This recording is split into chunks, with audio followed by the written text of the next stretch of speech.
And you want me to start with my slides?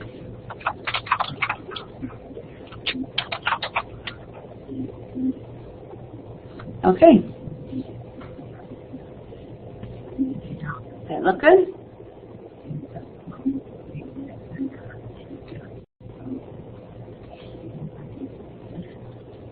So I'm going to get started.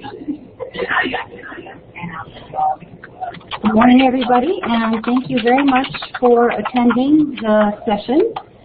If someone can give me just a little heads up in the chat that they can hear me okay, that would be appreciated. Great, thank you, Thomas. So, today, myself and my colleague, Cherie Van Putten, will be talking about the session titled Democratizing Learning and Building Partnerships through Mtech Mooc. My name is Robin Sullivan, and I am Head of Media Services and an Emerging Technologies Librarian at the Silverman Library at the University at Buffalo. Cherie, if you want to introduce yourself real quick. Hi, I'm Cherie Van Putten. I'm an instructional designer for the Center for Learning and Teaching at Binghamton University. Great, thank you, Cherie.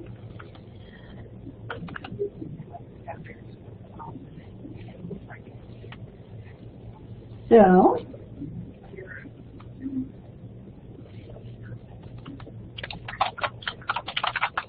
the project that we're going to talk about today is, the full title is the Exploring Emerging Technologies for Lifelong Learning and Success. This is a project that is sponsored through the State University of New York.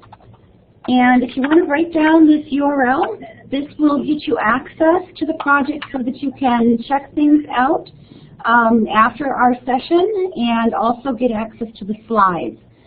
So the URL is suny.edu/mtech, and I'll spell that out for you.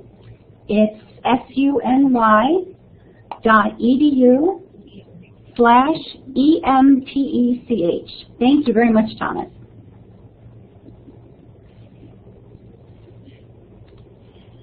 So since this is a conference on global issues and global education, I just wanted to put a little context around our discussion.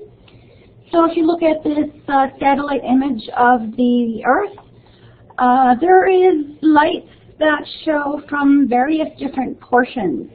And unfortunately, the brightness of those lights is not even across the globe. So I happen to be in a spot that is extremely bright in the northeast corner of the United States. And so we have a lot of connectivity, both a real connectivity with many people, population, and the context that we're going to talk about is connectivity through the internet. Some of the other spots in the world might not have that option, but we are going to talk about a project that will hopefully allow you to more easily connect with others, no matter if you're talking to somebody in New York, where I'm located, or any other part of the world. So the project name is pretty long. We do have a short version. We call it Mtech Mooc. This is also our hashtag, so if you're looking on social media, Facebook or Twitter or LinkedIn, if you look up the hashtag EMTechMooc, you should be able to find information about our project and examples of learning from other participants. This project is discovery learning, so it's not straight content. The idea is that learners will find content that is most relevant to their needs and explore and learn. And the idea is to find innovative and creative uses of emerging technology. This learning opportunity is targeted to just about everyone. It is available to anyone who has an interest to stay current with technology that's rapidly changing. The target audience that is the main group that we've designed for is college students and instructors. But as I said, anyone across the world, instructors in K-12, those who are not in academia, anybody who is looking for ways to communicate, to collaborate, it's a really great opportunity that is open to everybody. In today's technological world, there are just too many choices. If you look at those icons, that's just a tiny fraction of what's available. There are billions and billions of tools, and they are growing every day. Unfortunately, that also means that tools are going away constantly. It's hard to figure out what is the best technology tool that will help you meet your needs.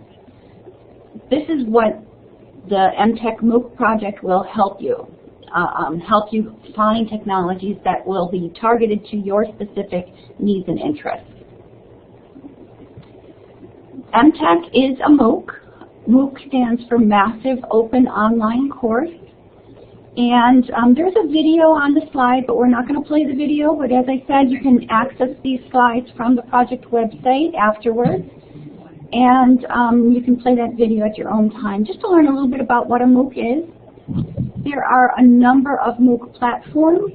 We happen to use the Coursera platform, which is one of the most popular MOOC platforms today, most popular in the terms of the number of enrollment and the number of participants. So MOOCs are open, they are online. Many of them can be downloaded so that if internet connectivity is not really robust, you can download the MOOC content and participate even without an internet connection that is constant. I put a link onto the screen for the Mooc List, and this list is an aggregator. It's a directory of many, many MOOCs that are free and online.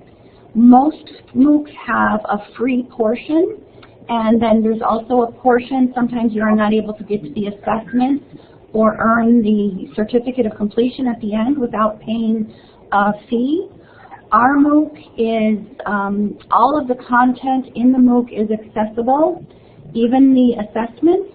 In each of the modules, you can earn digital badges, and we'll talk a little bit about that. There is a fee if you want that final certificate, but you can participate in everything. So MOOCs are global opportunities for learning, and I just put two quotes on the screen that try to capture this idea. And this first quote actually helps us design our title for this session. MOOCs have the capacity for incredible democratization of education. And another quote from Thomas Friedman is that MOOCs are the budding revolution in global online higher education. He said nothing has more potential to lift more people out of poverty. So I am going to turn this presentation over to my colleague, Cherie, and she's going to give you a little bit of a tour of the course that we are sharing today on Mtech Mooc. Go ahead, Cherie. Let me know when you want us to switch slides. Okay. This first slide is just, probably the next slide will show it a little bigger, I think. So if you want to just go ahead. Oh, we started here. Oh, a surprise slide. Okay, so basically our first module is based on lifelong learning. And in it we talk about the difference between growth and fixed mindset and habits of successful lifelong learners. We also talk about how to protect your digital footprint and your digital identity online. And then we talk about things that are available on online, such as Creative Commons, where you could find things that are available to reuse for your own purposes, so they're not like a traditional copyright. And we also talk about like digital accessibility and how to keep things accessible to people even though they are now on the computer. Next slide. And then after our first module, we have 3 modules based on the 4 C's of 21st century skills. And those are communication and collaboration. And then we have another module on creativity and one on critical thinking. And these go along with the NACE competencies, which is the, and correct me if I'm wrong, the National Association of Colleges and Employers. And it is, so these sort of go around with what people want from their employees once they're out in the workforce. So they want somebody who can communicate and collaborate with others and who can think critically and has creativity. Next slide. For instance, here is one video where Jessica Kruger, who is from the University of Buffalo, talks about encouraging a growth mindset. Go ahead.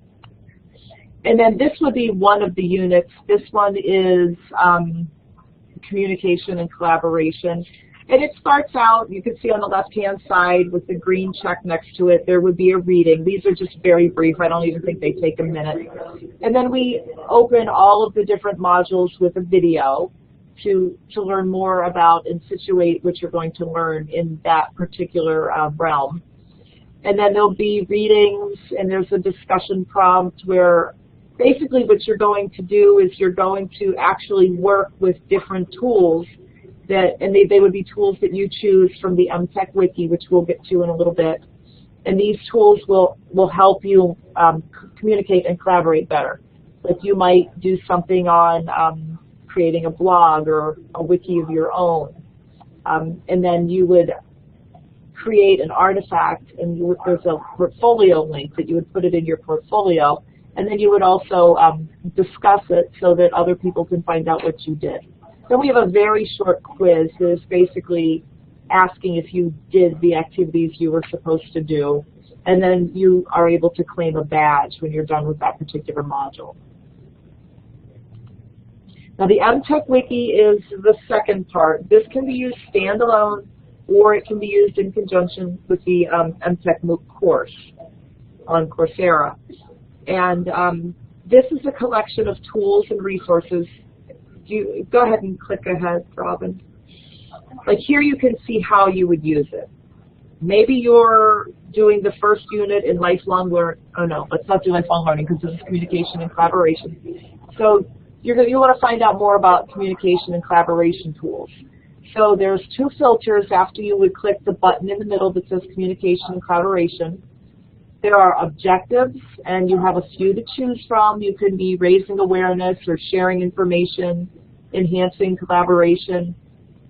And then you would choose a category, like maybe you want to do something with audio, or you want to do something with video, or an e-portfolio, or something like a gamification type tool. And then you would click that, and then it would search for tools that meet your requirements. And then you would peruse the tools and then choose one that appeals to you. And as you go through the tools, you can see how many other people viewed the tools. They can be rated as well. And you have a brief description and a link to the actual tool. Do you want to go ahead to the next slide? One of the things that makes this project great is that we would like everybody to collaborate to make more tools available to others. So if you know of a tool, you can add it by going to contribute and following these directions. You can also modify a tool, so if a tool has changed and it's not correct, or you use it for another purpose that you think should be in there, you can go ahead and add that. You can see there are guidelines to how to add tools, and we also have instructions. And you don't have to worry about messing anything up with this wiki that people are using, because everything does go through a moderator before it's live. So we have a chance to check to make sure everything is accurate before we go ahead and push the button and change the wiki entry. Okay, Robin, you can go ahead.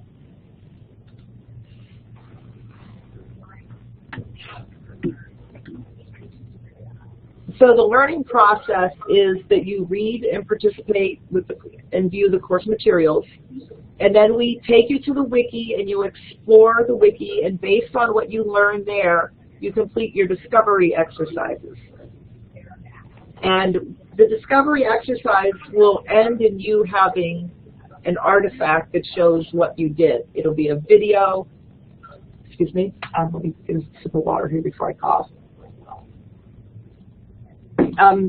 So you either have a video, you have maybe an audio, you can do something, like some kind of infographic, and then you would reflect on your journey to create this and add that to your e-portfolio. And then after that, you would earn a badge for that particular unit or module, and then when you're done, you have the opportunity to earn a Coursera certificate, which for people who are, if anybody is in one of the State University of New York schools, the certificate is free as long as you entered with your school's email address. But for everyone else, there's a small fee, and it really is one of the cheapest certificates you can get on Coursera. And then, Robin, do you want to talk about learning rewards? I know you like that. Sure. So Cherie gave a great overview of the MOOC and the associated wiki. And the course itself takes about, you can complete the whole thing if you'd like in about 5 hours, maybe about 1 hour per module. You can also, if you really like exploring, you can get sucked in and you can spend many hours just exploring all of the tools and resources that are on the wiki, and then adding a reflection and an artifact to your portfolio. So right now we have about 400 tools and tutorials and resources, started from about 100 that were selected by the design team. So why do you want to bother getting into this course? We said it's freely available to anyone throughout the world. Just need to access the internet to access the course. So there's some learner rewards. At the end of this course, you will have a completed personal portfolio. We do provide free Digication accounts through the MOOC, and you're also encouraged to use any other tool that's out there. One of the categories in the wiki are e-portfolios, and you can find maybe about 40 different types of tools that you can use for your e-portfolio, LinkedIn, websites, other portfolio platforms. If you have a portfolio platform at your institution, you are certainly encouraged to use that system. Main reason is you would have your support system built in into your campus. Another reward that you will get out of participating with Mtech is the ability to earn digital badges. Digital badges also sometimes are referred to as micro-credentials. They are much more than a little gold star, much more than just a digital picture. If somebody clicks on the digital badge that you earn through the MOOC, they can get access to the artifact and the reflection that you created for that particular module, and access to your portfolio to show evidence of your learning. Another learner reward is that Coursera Certificate of Completion. There are growing interest and just acknowledgement from employers that these certificates of completion are very valid to show skills and knowledge earned, everybody in the MOOC is eligible to earn the digital badges, including the Mastery Badge at no cost. If that Coursera certificate is desired, if you're not part of the SUNY system, then there is a $29 charge. You can print your Mastery Badge as a digital certificate, but if you want one that has the Coursera entity associated with it, then there is a little bit of an extra charge. We hope that the biggest reward for a learner is just being intrinsic rewards of being a lifelong learner and continuing on your own learning journey. So in today's classroom and across the globe, this is very common that if we can provide our learners a voice, so that they can talk to people outside of the classroom. This will allow them to share their thoughts, to learn from others, and being able to have choice is another aspect of today's classroom. So in the MOOC, we mentioned from the beginning, it's discovery-based. It's not content that you have to follow one after the other. It's something that you go in, you determine what your objectives are, and you determine what are the tools and resources that are most suited for you to meet your objectives. We highly value reflection, and that's why in each module we ask learners to reflect on what it is that they explored and share those reflections with others. Innovation, just in the idea of exploring technology tools, is very useful, and critical thinking is definitely a topic that we talk about from the very first module, but it is highlighted even more in Module 4. And then connected learning. We've done some research, and I'll talk about that, that shows that learning from others is a very worthwhile endeavor. So just want to show a little bit of a timeline of the project. Back in '96, so that's quite some time ago, there was a project called 23 Things that was put together by the Mecklenburg County Library in North Carolina. And they had used this for library staff professional development. In about 2010, I adapted that model and used it with graduate students who were in a library information studies course. And the students just loved the autonomy that this assignment gave them. They were able to go out, learn on their own, and then share their learning with their fellow classmates. We shared this at a conference through SUNY, and the faculty members said this would be great for faculty professional development. So for about 5 years, between 2012 and 2017, it was offered mainly as SUNY-wide faculty professional development. We realized just about a year or two ago that this project is definitely necessary for all learners. We hoped that the faculty would trickle down the learning, but we decided that if faculty and staff and students could all learn together, it would be much more productive. So that was the inspiration for Mtech, and we launched just about a year and a half ago, March of last year.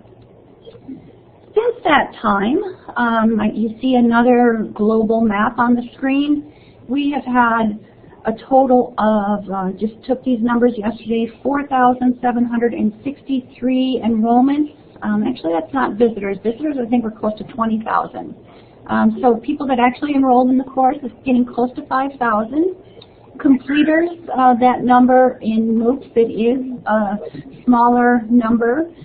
People often will go and get the resources that they're looking for. We have 114 completers so far. The little dots show where those learners are from. So this is where it shows that this is truly a global learning activity. There's about 150 countries that are represented. We got this through the Coursera analytics. The bigger dots show the more activity. And so India shows that there's a lot of active learners there, and Mexico. And of course, since this was created through the SUNY system, and that is our main group who we are trying to improve their learning, the most participants are through the SUNY system, students, faculty, and staff. So some of the research that we've done on this, I just wanted to share some of the results. To what extent did participating in the MOOC enhance a learner's ability to use emerging technologies for both their professional and academic purposes? Right now we have about 75% of the respondents, I think we have about 100 people who have responded to the survey, who say quite a bit and very much. Question that we asked, to what extent did participating in the MOOC positively influence your feelings about technology? And 66% said quite a bit and very much. This is a big piece of the project. We are not trying to create computer scientists, maybe just giving a little bit of a comfort level, knowing that you're free to play with the different tools and explore on your own and just get a little bit more familiar so that the next time you have an opportunity, you can find the tools that are best suited to your needs, pick them up, learn what you need to do, and utilize them. We've also done some qualitative research. So this research was done with the summary post from the Tools of Engagement project when this was issued through SUNY faculty and staff. So we took those summary posts and we had a couple graduate students who tried to pull out themes from the comments that people were sharing. And so some of the themes that came up, people were showing immediate implementation of the tools, and if it wasn't an immediate implementation, they had definite plans to implement the tools in their teaching, learning, or personal needs soon after they were done with the course.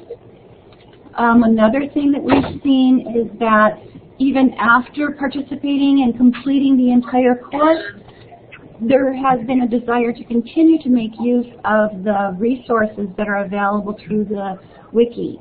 So people are going back, and as the need arises, they use the curated list of technology tools, and they are able to find tools that help them meet their needs.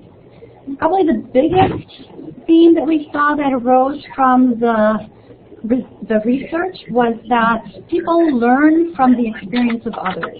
So if somebody goes through and learns about maybe how to create an infographic or how to use that as a course activity, others will learn just from the experiences that are being shared. That's probably the biggest thing that we think that the MOOC is able to accomplish. So right now we do have a couple courses who are using this as the required activities within their classes. These are just a couple of the courses that we are aware of. Right now we have about 5 sections of the Communication Literacy course at the University of Buffalo.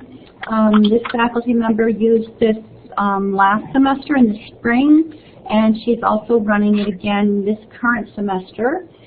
So her students, communication students running from sophomore, juniors, some seniors, they were asked to do just modules 1 and 2 as part of their required activities to get them a little more familiar with different tools that are out there. And then when they do their final course assignment, which is coming up very shortly for them, they know that they can rely on the MOOC and the wiki to find the tools and the resources to help them do their final projects. A few of the students who have participated have also voluntarily completed all the MOOC requirements to earn their Coursera certificate. In addition, we have a couple sections of students from SUNY Fredonia, and they are in a course called Literature and Technology. And this is taught for those who are in education to learn how to be educators, so pre-service teachers. We have one of SUNY's great mentors in the course, Dr. Gradle, and she has adopted the complete MOOC for her students. So they are going through the entire MOOC as part of their course activities.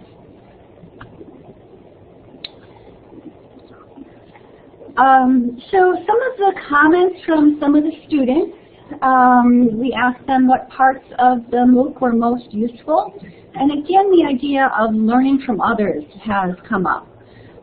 So one of the comments from a student is that they enjoyed reading the posts by members of their cohort about the tools that they were using, and also looking at the example portfolios. We do have, even just on the project website that we shared the URL earlier, there is a gallery of e-portfolios that you can look at and read some of the reflections and look at some of the artifacts that were created. The student goes on to say that she really valued the wiki and its searchability, organization, and the tons of tools to try out. Another student said that they enjoyed the interaction between course mates and instructors, and so that's, I think, kind of very unique. I'll talk about that in a second. She also said with each module she not only discovered the tool that she researched, but also she discovered the tools that other people were researching as well. And the final comment I want to share from the students is that the exercises I had a chance to put into action what they just learned. So this slide does want to encourage you all to go to the project website. I'm going to put that into the chat once again in case you joined a little bit late. It's pretty easy to remember. It's suny.edu/mtech, E-M-T-E-C-H. And you can even go there and explore just through the website. It's not 100% necessary to look at the resources in the MOOC, although that's where a lot of our content exists. On the website, we do have some of the discovery exercises that you can go through with some of the videos available. And we encourage you all to, after you are done with the Global Education Conference, to go and explore the MOOC and find out how it can help you connect your learners or yourself to other learners from across the globe. So, let's see, I'm going to share this slide we ask that you share this learning opportunity with your network, whether you are an instructor and you have students or colleagues, or if you're in a company or just your social network. On the Mtech website, there are links to announcements, flyers, a 1-minute video introduction that can be used to share information about the project and how others can get involved with. So I am going to take you to this ending slide, but we will show you some of the content on the actual MOOC and on the website. And I would love to leave some time for some questions or comments. How might people see their interaction with this course being useful for their needs? So before I actually go to the SUNY Mtech website, I would love to hear from others. It seems like you have the ability to speak, and I can't. So we are a very small group right now. There's just a few of us in here, and everybody's mic does seem to be unmuted. So if you wanted to, just pipe up with what your ideas might be to utilize this course, how it can be used both in your individual situation or globally, we would really love to hear from you. You can also just type into the chat. So I see that we have one person who is typing. And even if you don't have ideas on how this might be used for you, also tell us where you're coming from in the chat, what part of the world, and maybe what your status might be. I would really appreciate learning who we're talking to here.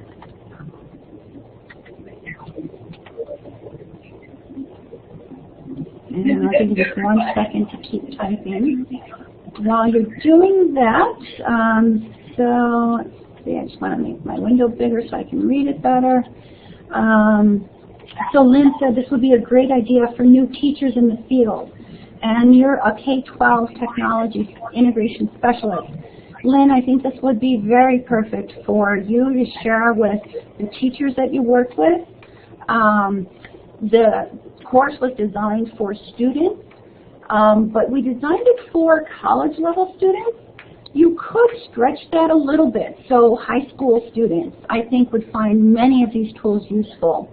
The tools, even a little bit younger than high school, would probably be pretty good. But your teachers, everything in the MOOC would be really valuable to them. And the one thing is, since we have 400 tools in the MOOC, but there are billions and billions of tools that are out there. please encourage all of your instructors at your institution to add resources that we may have missed. It's really easy to do. So thank you, Lynn. Maureen is at a community college in a library. And so I'm also in our libraries. And actually, my first part of my career, a large part of my career, I was in our Teaching and Learning Center, kind of overlapping with what Lynn does as a technology integration specialist. So I was an instructional designer at a university teaching and learning center. Because this project expanded from faculty professional development to also include students, it was determined that it's a much better fit within our university libraries. And so I just moved to the libraries very recently, and although I have MLS education and degree, I am slowly learning again what it means to be part of the libraries. So Maureen, your question about Coursera, is it easy to use and to set up? So from a learner standpoint, it is very easy to use. From a development standpoint, we use the Blackboard Learning Management System here at the University at Buffalo. And unfortunately, Coursera did cause me to value Blackboard a little bit more than I had in the past. There's a number of restrictions with Coursera that made us do some compromises. So we might want to format or add some content in a certain way, or have the quizzes or the rubrics act in a certain way. A lot of times we found some stumbling blocks, and we had to design around that. So thank you for that question. So Stuart, you asked, how do we separate out the specific technology from the theory of technology so that it would not be dated within a few months? Stuart, that's an excellent question. So the reason why we created the course as a wiki is for that very reason. So I am going to share my screen here, and hopefully it allows me to do that.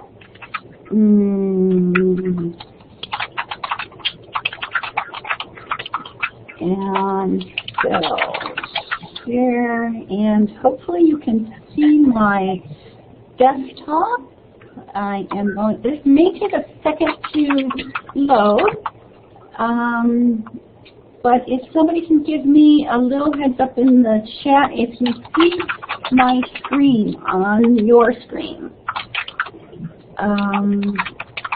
Sheree, maybe you can also verbally tell me if you see it. Great. Yes, Maureen does see it. Yeah, I see your screen. Thank you. Thank you.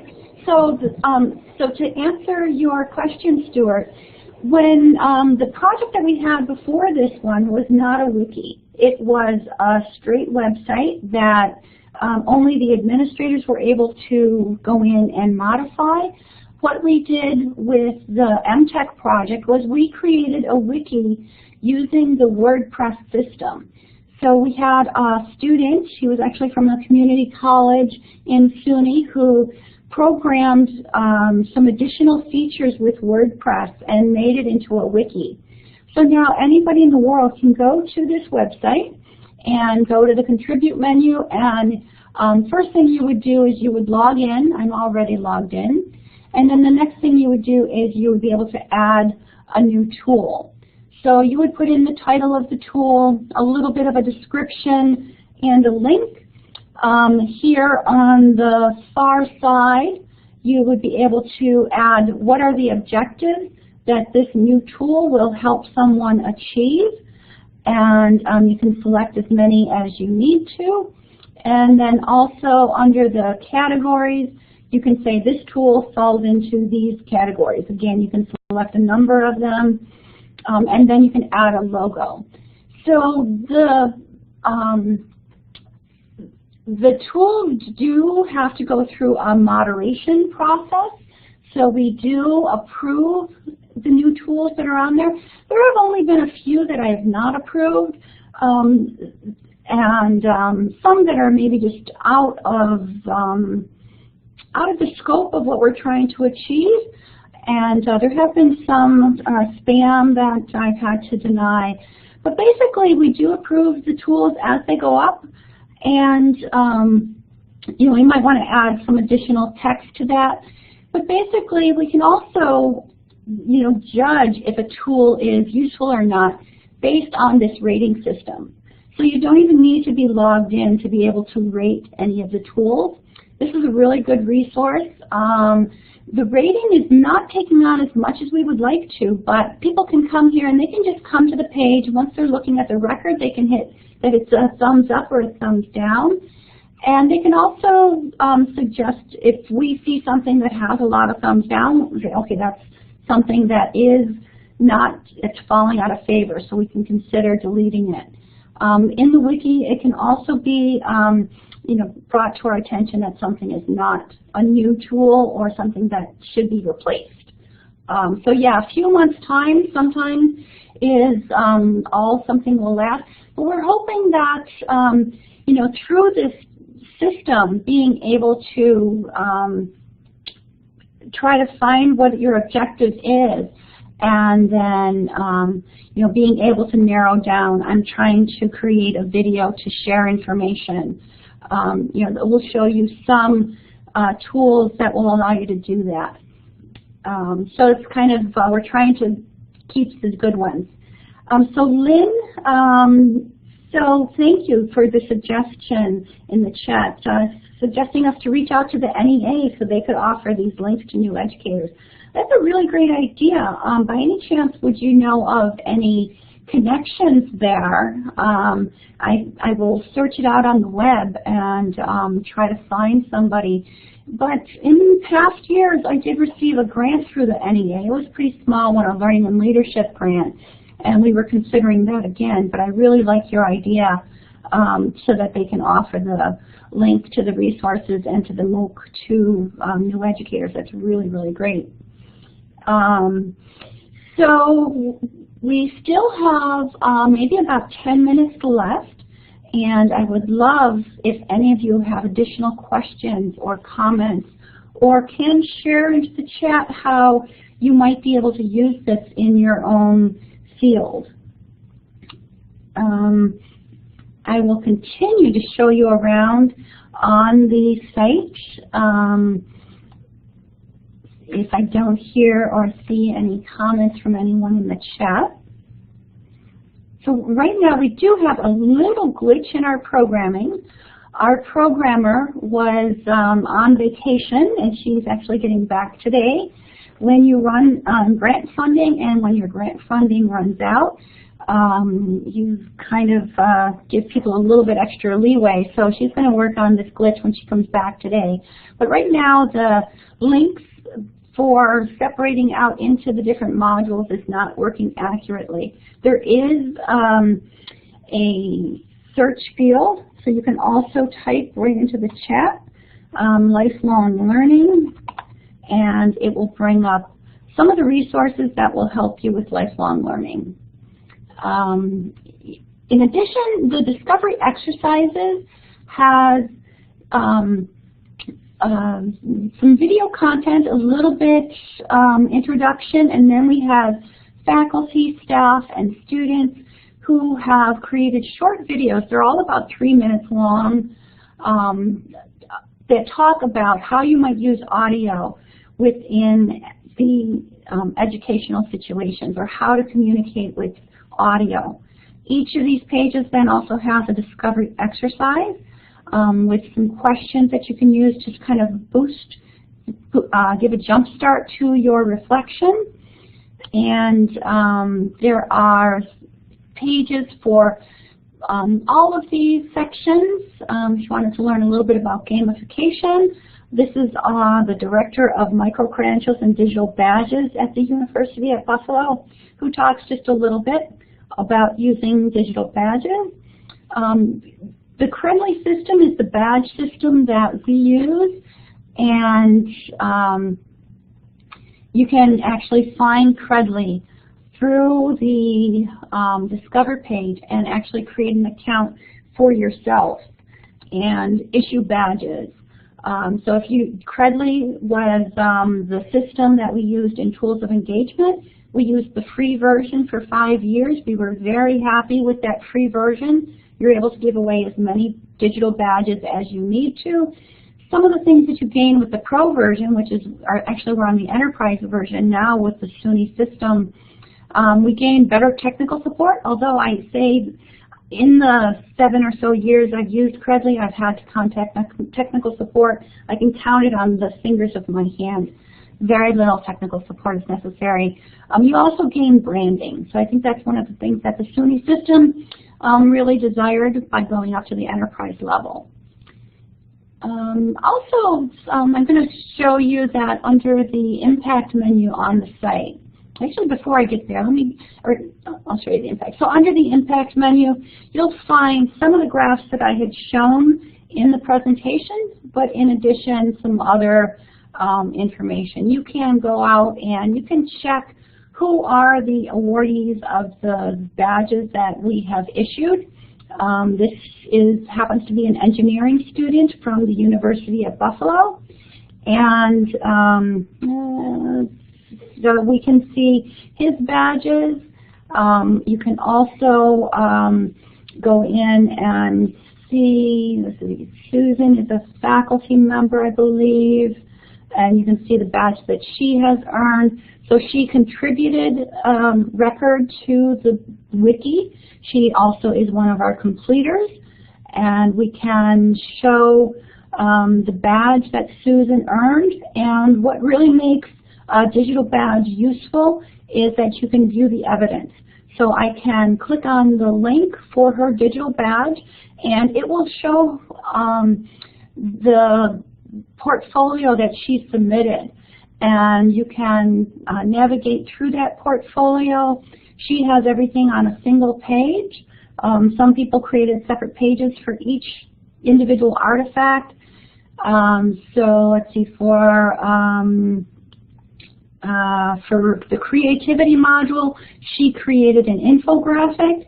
You can see the infographic that she created, and you can also see the links that she added within her reflection. So we're not asking for really deep reflection. In just a few sentences, a few paragraphs, what did you think when you learned the tool, and how was it useful for you? So I am going to go back. Here is the Mooc. Actually, I think the map. I think I need to update the numbers on that one. That was not updated since September. Here we have a breakdown of the institutions that have participated.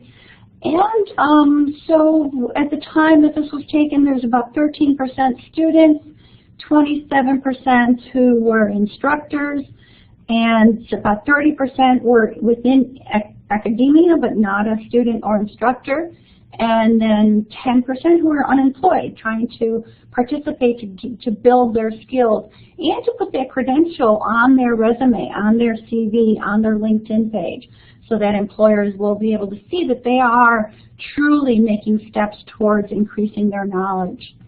I think I shared these graphs on the presentation, and if you have any questions for me. I do want to show the page. So under the home button is where you will see the link to learn more and share with others. Please, please, please, please go to this site, copy some of the information. You can go to this announcement page. Actually, the link is not working for me right now. You can go and share this flyer through Facebook, through LinkedIn, and hopefully by the end of today we'll have the link situation worked out. There's only a few of them that aren't working for us. But I do want to, Cherie, did I miss anything that we want to share? No, I think we gave a really good overview of all the working parts. And the one thing I want to stress is that, you know, a lot of people start MOOCs and don't complete them. So, you know, go in there and start and see what you can get out of it, because a lot of times adult learners, it's not about completing the MOOC, it's about getting the information that you need out of it.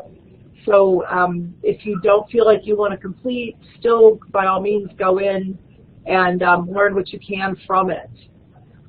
And also the wiki is very low stakes because you don't even have to sign in. You can just go to the wiki and look at what we have there. Yeah, thank you. And also, one thing that I think is not as clear as it should be on Coursera, the start date of the MOOC is the day that you get there. So if you go to the home page and you decide to enroll in the MOOC, as soon as you hit enroll, you are able to create an account for Coursera, and then the start date will be the day that you get there. It will give you a timeline that will allow you to see, so I need to complete week 1 by a certain date. Those deadlines are very soft. If you life takes your attention away and you're not able to complete the module within the first week, you can complete the module in as long as it takes you to complete it. You are always welcome to reset your personal deadlines. They're there for personal motivation. And if you complete the first couple modules and then life takes you away, you can come back a couple months later and continue right from where you left off. I think I'm going to stop it short. I know that people have to get to the other session, so we want you to be able to, log in. If anybody has any questions for Cherie or myself, I am just going to put that link up on the screen that shows our contact information. And we would be more than happy to talk with anybody who has the desire to connect. And we are always looking at information. We are always looking for people to collaborate with us. So if you have any ideas, please do so. So the keynote is next. We want to make sure you get enough time. Janet, thank you very much for facilitating us and getting us started. Thank you all for being a part of our session. And it was really nice talking to you. Thank you very much.